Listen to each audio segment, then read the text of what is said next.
Hello, সবাই কেমন আছো? আশা করি সবাই ভালো আছো এবং সুস্থ আছো। আমি শ্রেয়াস ওয়ার্ল্ড থেকে একটা নতুন ভিডিওতে সবাইকে স্বাগত জানাই। আজকের ভিডিওটা কী নিয়ে সেটা তো সবাই বুঝেই গেছো। হ্যাঁ, মকর সংক্রান্তির আগের দিন আমরা সেই পিঠে বানানোর জন্য সব জোগাড় করছিলাম, সেটারই ভিডিও তোমাদের সাথে শেয়ার করব। তো মকর সংক্রান্তির ঠিক আগের দিন আমি চাল বেটে দিয়েছিলাম মাকে, মিক্সিতে গুঁড়ো করে দিয়েছিলাম। এখন তো আর শিলনোড়ায় কেউ না, আমাদের বাড়িতে হয় না, অত কষ্ট করতে হয় না, মিক্সিতে অ্যাভেলেবেল তো সবই। তো মিক্সিতে গুঁড়ো করে নিয়েছিলাম, এটা আগের দিন। আর মা পিঠেটা বানিয়েছিল পরের দিন। চলো তোমাদের সাথে আজকে একটা ছোট গল্প শেয়ার করি। গল্পটা হচ্ছে আমার দিদা খুব সুন্দর পিঠে বানায়। আগেকার দিনের মানুষ তো মোটামুটি সব রকম পিঠে বানিয়ে আমাদের খাওয়াতো, কিন্তু এখন কিছু শারীরিক সমস্যার কারণে কিছুই করতে পারেন না। আমরা সব ভাই বোনরা তার পিঠে ভীষণ মিস করি এখন। আমরা যত ভাই বোন আছে, আমার বোন, আমার দাদা, আমরা আমাদের দিদার হাতের পিঠে ছাড়া আর কারোর হাতে পিঠে আমাদের খেয়ে পোষায় না। কোনো দিনই কারোর হাতের পিঠে খেয়ে আমাদের পোষায়নি। এখন করতে হয় মায়েদের, তাই নিজের বাড়িতে করে সবাইকে আর কি দেওয়া হয়, এক একজন এক একটা করে সবাইকে দেয়।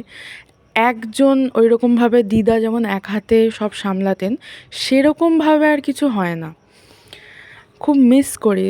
বলে না, দাঁত থাকতে দাঁতের মর্ম বোঝা যায় না। যতদিন না পিঠে এত অ্যাভেলেবেল থাকতো, আমাদের চোখের সামনে পিঠে করে আমাদের দিত, তখন আমাদের খেতে ইচ্ছা করতো না।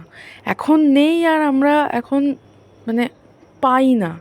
এখন বুঝি ব্যাপারটা, এই হচ্ছে ব্যাপার। তো ভীষণ মিস করি ওই দিনগুলো, একসাথে বসে সব ভাই বোনরা একসাথে পিঠে খাওয়া। সব মাসিরা, মামা বাড়িতে যেহেতু পিঠে পুলি উৎসবটা পুরোটাই হতো, তো সবাই মিলে একসাথে জায়গায় বসে পিঠে বানানো, পিঠে খাওয়া, ছোটোবেলাটা ভীষণ সব দিক থেকে মিস করি। এইবার মা পাটিসাপটা করেছিল।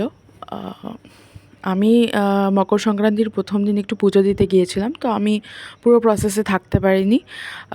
আমি পুজো দিয়ে এসে দেখি মায়ের অর্ধেক সব করা হয়ে গেছে।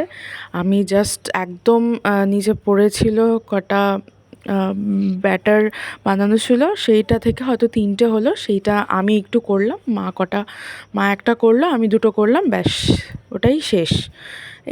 এখন এইভাবেই হয়। বলার হচ্ছে যে, যদি তোমাদের বাড়িতে কেউ এরকম থেকে থাকে যারা সব পিঠে বানাতে পারে, খেয়ে নাও। তারা যখন পারবে না, তখন এই জিনিসটা পারবে না, পাবে না কোথাও। ওই এত সুন্দরভাবে ঘরোয়াভাবে তৈরি করা জিনিসটা পাবে না কোথাও। দেখেছো, তোমাদের সাথে গল্প করতে করতে আমাদের এই পাটিসাপটাও পুরোটা রেডি হয়ে গেছে। আর এখনও পর্যন্ত পাটিসাপটাই হয়েছে, আবার পরে কিছু পিঠে হবে, সেটাও তোমাদের সাথে শেয়ার করব। এই যে দেখো, আমি এবার পাটিসাপটা বানাচ্ছি। এর আগে কোনোদিন বানাইনি, কিন্তু এটাই ফার্স্ট টাইম। আমি জাস্ট আমার দিদাকে দেখাবো বলে বানিয়েছি, যে দেখো আমিও পারি, আমিও শিখছি তোমার মতন। একটু খুশি হবে যে না, করে খেতে পারবে, এটাই যা। ঠিক আছে, তো আজকের ভিডিওটা এ পর্যন্তই রইল। তোমাদের যদি আমার ভিডিও ভালো লেগে থাকে, তাহলে অবশ্যই লাইক, কমেন্ট এবং সাবস্ক্রাইব করে দিও।